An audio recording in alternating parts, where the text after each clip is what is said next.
नमस्कार दोस्तों, स्वागत है आपका अपने YouTube चैनल प्रज्ञा एजुकेशन सोसाइटी में। दोस्तों आज हम लोग क्लास 12 केमिस्ट्री के सेकेंड चैप्टर सॉल्यूशन से अति महत्वपूर्ण कुछ ऑब्जेक्टिव क्वेश्चन पढ़ेंगे जो कि न्यूमेरिकल टाइप हैं।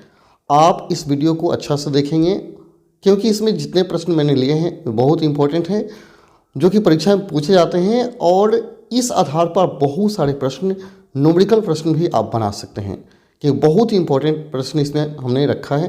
तो आप सारे प्रश्नों को जरूर देखेंगे और अपने नोटबुक में नोट कर लेंगे क्योंकि आने वाले समय में बहुत फ़ायदे करेंगे आपके लिए। चलिए वीडियो को शुरू करते हैं, लेकिन इससे पहले यदि आप इस चैनल पर नए हैं तो आपसे रिक्वेस्ट है कि चैनल को जरूर सब्सक्राइब कर लें क्योंकि यहाँ से आपके सभी विषयों की तैयारी बहुत बढ़िया करा दी जाएगी तथा जो भी जानकारी आपको यहाँ से मिलता है वो ऑथेंटिक होता है। ठीक है, चलिए फिर वीडियो को शुरू करते हैं।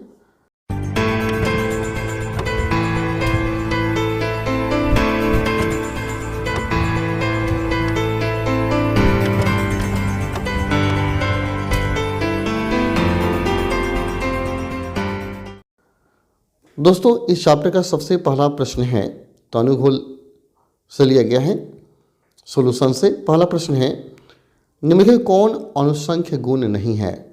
आप पढ़े होंगे कि विलियन का अनुसंख्य गुणधर्म, जिसमें यहाँ ऑप्शन में दिया गया है परासरण दाब, क्वथनांक उन्नयन, वाष्प दाब, हिमांक अवनमन। तो परासरण दाब, क्वथनांक उन्नयन और हिमांक अवनमन, ये जो तीन हैं ये आपके अनुसंख्य गुणधर्म है विलियन का, लेकिन वाष्प दाब अनुसंख्य गुणधर्म नहीं है। तो आपका आंसर हो जाएगा ऑप्शन नंबर सी, वाष्प दाब। ठीक है, अगला है, एक घोल जिसमें 6 ग्राम यूरिया 90 ग्राम जल में उपस्थित है, वाष्प दाब अवनमन निम्न में किसके बराबर है। इसको वाष्प दाब अवनमन समझेंगे। ठीक है, ये थोड़ा सा प्रिंटिंग मिस्टेक है। एक घोल जिसमें 6 ग्राम यूरिया 90 ग्राम जल में उपस्थित है, 6 ग्राम यूरिया 90 ग्राम जल में उपस्थित है, तो वाष्प दाब अवनमन किसके बराबर है। आपको वाष्प दाब अवनमन निकालना है। तो मैं आपको बता दूं कि वाष्प दाब अवनमन जो होता है वह घोल के मोल लता के बराबर होता है, घोल के मोल लता के बराबर होता है। तो मोल लता हम कैसे निकालते हैं आपको पता होगा। मोल लता निकालने के लिए विलेय के ग्राम अणुओं की संख्या आप क्या रखते हैं, विलेय के ग्राम अणुओं की संख्या बटा विलायक का द्रव्यमान केजी में या ग्राम में करके 1000 कर देंगे। तो विलेय यहाँ कौन है, 6 ग्राम यूरिया है। ठीक है, 90 ग्राम जल में घुलाया गया है, तो विलायक क्या है आपका 90 ग्राम जल है। तो हम क्या करेंगे, पहले यूरिया जो होता है NH2CO NH2 होता है, इसका अनुभार निकालेंगे। अनुभार आप इसका निकालेंगे। तो इसका अनुभार जब निकालिएगा NH2CO NH2 का, तो N हो गया, N का द्रव्यमान कितना होता है 14 होता है। नाइट्रोजन 7 परमाणु संख्या हो गया 14 प्लस हाइड्रोजन का 1 होता है, तो 1 गुना 2 कर दीजिएगा। और NH2 यहाँ पर भी NH2 यहाँ पर भी, तो इसको होल इंटू 2 कर देंगे। आप प्लस कर दीजिए आपको CO का। ठीक है, तो कार्बन का हो गया 12, ऑक्सीजन का 16, सबको आप कैलकुलेट कर लेंगे तो 60 आता है। आप करके देख लेंगे, इसका आ जाएगा 60 आएगा आपका 60 ग्राम आता है यूरिया का अनुभार। और जल का जब अनुभार निकालेंगे H2O का, तो H2O का अनुभार आ जाएगा, यानी 1 इंटू 2 आप प्लस 16 कितना आएगा 18 ग्राम आएगा। ठीक है, अब निकालते हैं वाष्प दाब अवनमन। वाष्प दाब अवनमन इसको ΔP से इंडिकेट करते हैं वाष्प दाब अवनमन को, इक्वल टू हो जाएगा 6/60, यानी यूरिया का ग्राम अणु बटा विलायक 90 हो जाएगा 18। इसको कैलकुलेट करना है तो ये 10 मरतबे कट जाएगा ना, और ये 5 मरतबे कटेगा, तो हो गया आपका 1/10 इंटू 1/5, यानी हो गया 1/50।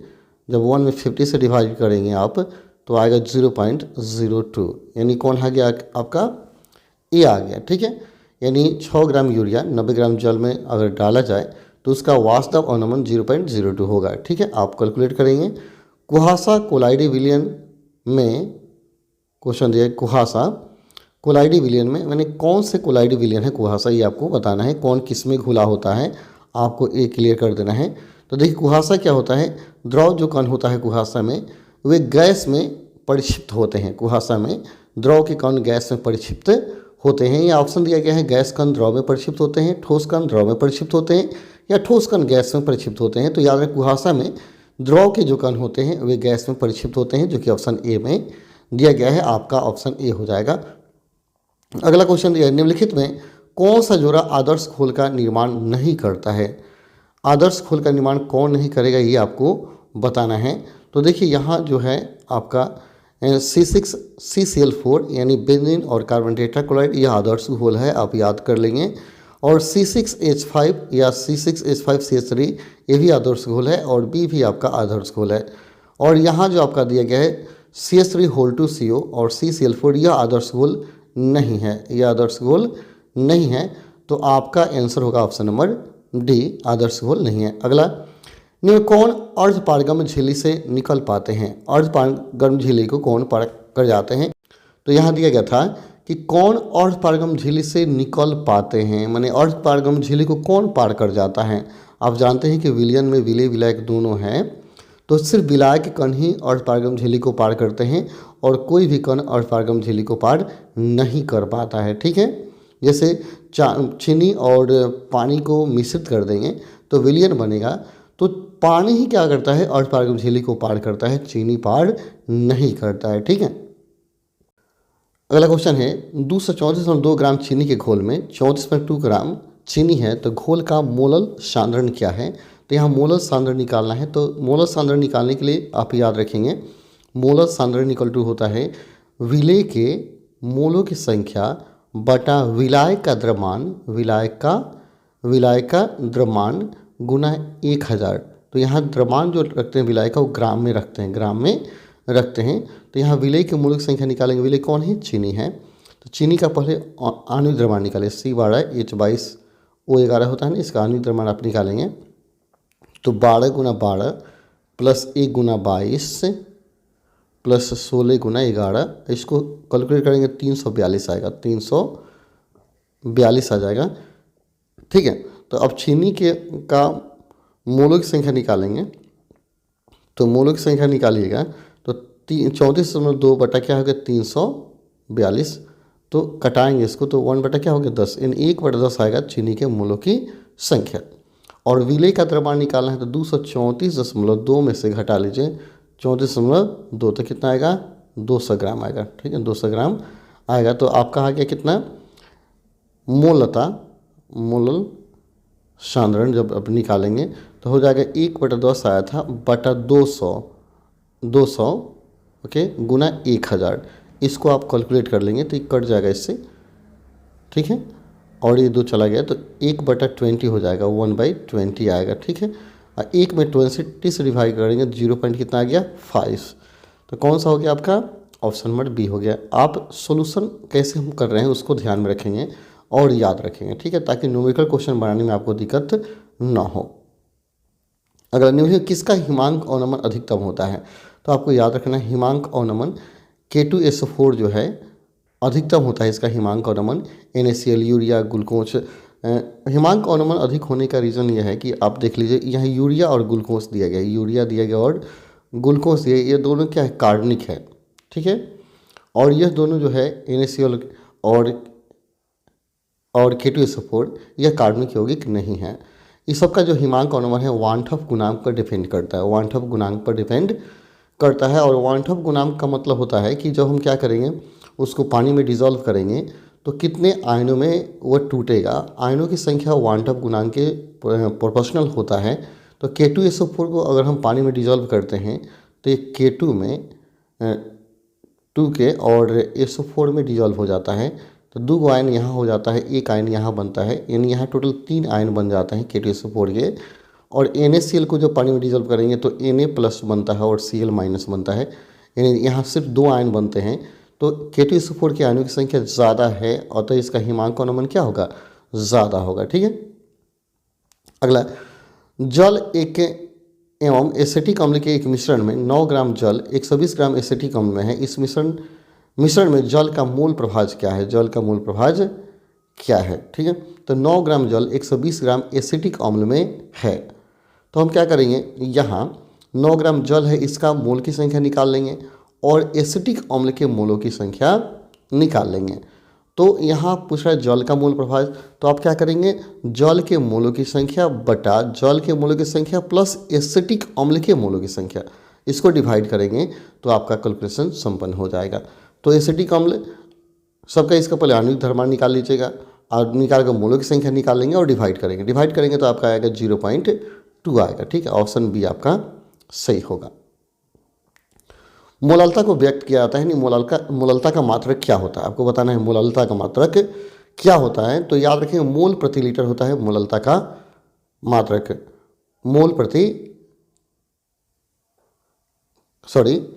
मोलालता का मात्रक मोल प्रति केजी होता है और मोलारता का मात्रक मोल प्रति लीटर होता है। मोलारता अगर दिया रहता ना, मोलारता, तो मोल प्रति लीटर ये हो जाता, यहाँ मोलालता दिया हो, ठीक है, तो मोल प्रति केजी होगा। ऑप्शन सी आपका सही होगा। ठीक है, इसको याद रखेंगे। प्रथम कोटि अभिक्रिया के वेग स्थिरांक का इकाई क्या है, यानी प्रथम कोटि की अभिक्रिया के लिए वेग स्थिरांक का मात्रक क्या होगा, ये आपको बताना है। तो प्रथम कोटि इन फर्स्ट यूनिट ऑर्डर का जो रिएक्शन होता है उसके कांस्टेंट राशि का आपको बताना है, मात्रक यूनिट बताना है। तो प्रथम कोटि की अभिक्रिया का जो वेग स्थिरांक का जो मात्रक होता है वो प्रति सेकंड होता है, प्रथम कोटि की अभिक्रिया के वेग स्थिरांक का मात्रक प्रति सेकंड। ऑप्शन बी आपका सही होगा, याद कर जाएंगे। NaCl का 0.1 m जलीय विलयन का परासरण दाब ग्लूकोज के 0.1 m जलीय घोल के परासरण दाब का कितना गुना है। तो NaCl और ग्लूकोज को आप देखिए, ग्लूकोज हो गया C12 C6H12O6 हो गया, ठीक है, और यह कार्बनिक यौगिक है। ठीक है, कार्बनिक यौगिक है। आप याद रखें जितने भी कार्बनिक यौगिक होते हैं उनका वांठव गुणांक 1 होता है, और जितने कार्बनिक यौगिक नहीं हैं जो आयनिक यौगिक हैं उनको हम क्या करते हैं, जल में डिसॉल्व करते हैं और देखते हैं कि उनका वांठव गुणांक कितना आएगा, वे कितने आयनों में टूटेंगे। तो NaCl क्या होते हैं, 2 आयनों में टूटते हैं, Na और Cl में। तो यहाँ आयनों की संख्या 2 हो जाता है। तो यहाँ ग्लूकोज का देख रहे हैं 1 और NaCl का 2 होता है, तो कौन होगा, यह दुगुना हो जाएगा। तो ऑप्शन सी आपका सही हो जाएगा। ठीक है, निम्न में कौन आयन जलीय घोल में सबसे अधिक अस्थायी है, कौन सा आयन है जो जलीय घोल में सबसे ज़्यादा अस्थायी है, आपको बताना है। तो अब देख लीजिए, यहाँ दिया गया है Mn2+, Cr3+, Ti3+ या वेनेडियम 3+, कौन है जिसका जलीय घोल में सबसे अस्थायी होता है।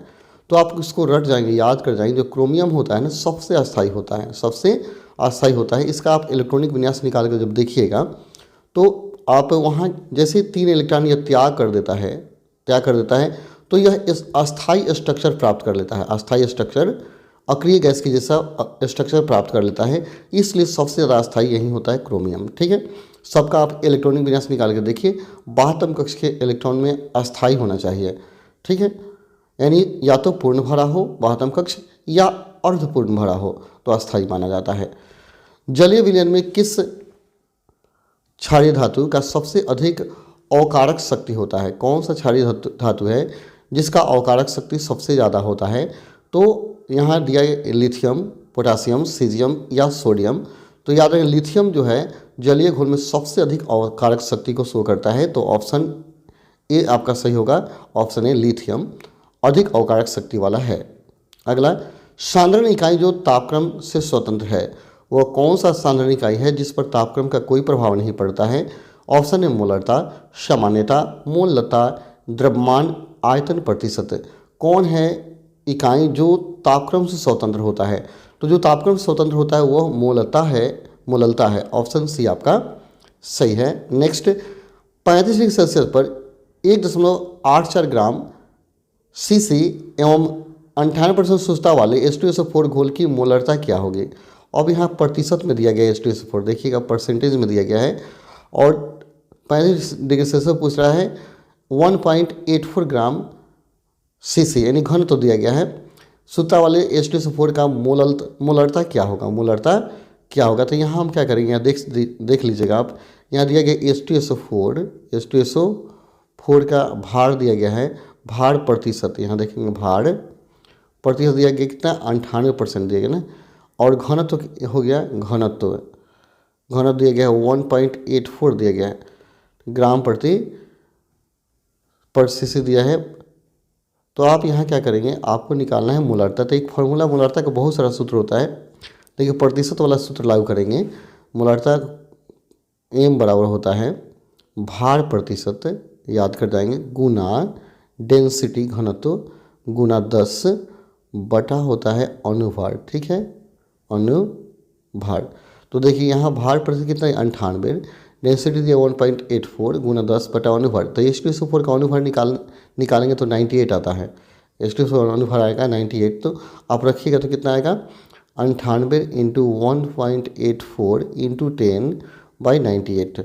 अब इसको कटाएंगे तो कितना आएगा 18 आएगा, 18.4 आ जाएगा।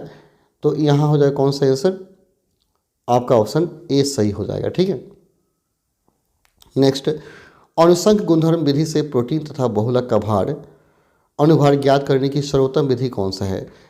फिर से क्वेश्चन समझ लीजिए। क्वेश्चन कहता है अनुसंख गुणधर्म विधि से प्रोटीन तथा बहुलक का अनुभार ज्ञात करने की सर्वोत्तम विधि कौन है, ये बताना है। यानी कौन है जिसमें हम प्रोटीन और बहुलक का अनुभार ज्ञात करते हैं। तो यहाँ ऑप्शन दिया परासरण दाब, वाष्प दाब अवनमन, हिमांक अवनमन, क्वथनांक उन्नयन। आपका आंसर होगा परासरण दाब। इसी से हम क्या करते हैं, प्रोटीन और बहुलक का अनुभार ज्ञात करते हैं। ऑप्शन ए सही हो जाएगा। अगला, 70% सांद्र HNO3 तथा 250 मिली 2m बिलियन बनाने के लिए कितने सांद्र HNO3 की आवश्यकता होगी। तो देखिए यहाँ आप क्या करेंगे, थोड़ा सा इसको कैलकुलेट करेंगे।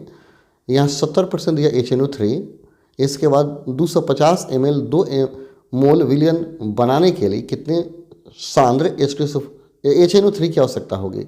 यहाँ मोलार्ता दिया गया है, मोलार्ता दिया गया है, और यहाँ 250 ml विलियन की भी मात्रा दी गई है। इसके बाद यहाँ HNO3 की मात्रा पूछी जा रही है, 70% होना चाहिए वो।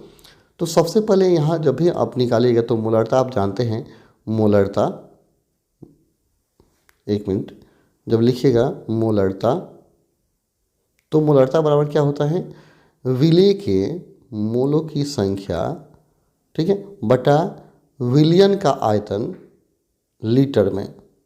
विलेय के मोलों की संख्या बटा विलियन का आयतन लीटर में। ठीक है, तो यहाँ विलेय के मोलों की संख्या तो दिया नहीं गया है, तो यहाँ विलेय के मोलों की संख्या मतलब हम क्या करेंगे, यहाँ मात्रा क्या दी 200 मोल्स दिया गया, तो मोल 2 बराबर हो जाएगा। आप इसको करेंगे, यहाँ कर दीजिए, यहाँ निकालना होगा HNO3 का भार आपको निकालना होगा, अनुभार निकाल लीजिएगा। तो जब अनुभार आप निकालेंगे, कैलकुलेट करेंगे, तो यहाँ आपके पास आ जाएगा। देखिए H का क्या होता है, एक होता है, नाइट्रोजन का कितना होता है 14, ऑक्सीजन का 16 गुना 3 करेंगे तो कितना आएगा 63 आएगा, आपका आ जाएगा 63 आएगा। अब यहाँ देख लीजिए, तो आप डायरेक्ट लिखिए 2 बराबर, हम डायरेक्ट लिख देते हैं, आप इसको समझ जाएंगे। 2 बराबर हो जाएगा आपका, यहाँ आ गया वेट आपको निकालना है, तो वेट बाई 63 अपॉन, अब यहाँ 250 ml दिया है तो 250, अब बटा 1000 करेंगे तो अपने क्या होगा, यह लीटर में बदलेगा। अब इसी को कैलकुलेट करना है। ठीक है, यह 4 मरतबा आपका कट जाएगा। ठीक है, तो कट गया तो हो गया 2 बराबर W/3 और 4 ऊपर चला, 4 W/63 हो जाएगा। यानी आपका 2 बराबर 4W/63, 2 से कटा दीजिए तो W बराबर आपका आ गया 63/2। ठीक है, ये हो गया आपका भार। लेकिन कहता है नहीं 70% ही होना चाहिए, इसका 70%। तो हम W का क्या करेंगे, 70% निकालेंगे, 70 बटे क्या करेंगे 100 कर देंगे, तो कट जाएगा 10। तो ये हो जाएगा आपका W बराबर हो जाएगा 6, W बराबर 630 बटा 7 गुना 2। तो इसको जैसे डिवाइड करेंगे तो 45 ग्राम आपका आएगा। तो ऑप्शन सी आपका सही हो जाएगा। ठीक, 25 डिग्री पर निम्नलिखित में से किस पदार्थ का 1 मोल घोल का परासरण दाब अधिक होगा, ये सनी होगा नहीं, सबसे अधिक होगा, सबसे अधिक होगा 25 डिग्री सेल्सियस पर निम्नलिखित में किस पदार्थ का 1 मोल घोल 0.1 मोल घोल का दाब सबसे अधिक होगा, परासरण दाब। तो आपको बताए थे परासरण दाब अधिक तभी होगा जब उसका वांठप गुणांक सबसे अधिक हो। ठीक है, और वांठप गुणांक उसके आयनों की संख्या पर निर्भर करता है। तो यहाँ देखिए ग्लूकोज और यूरिया तो क्या है, यह कार्बनिक यौगिक है, तो इसका वांठप गुणांक 1 होगा, 1 हो जाएगा। उस तरह CaCl2 का वांठप गुणांक 3 होगा और KCl का 2 होगा, तो सबसे ज़्यादा कौन होता है? CCl2 होता है इसका वांटप गुणांक। तो आपका हो जाएगा आंसर ऑप्शन नंबर सी। अगला अगला दिया जल के लिए KF का मान -1.86 डिग्री CM है। यदि 5 ग्राम Na2SO4 को 45 ग्राम H2 में घुलाने से उसका हिमांक -3.82 डिग्री से परिवर्तित हो जाता है, तो Na2SO4 के लिए वांठप गुणांक क्या होगा? वांठप का मान क्या होगा? तो वांठप जो होता है ना, पाई इज प्रोपोर्शनल टू आई होता है, याद रखें।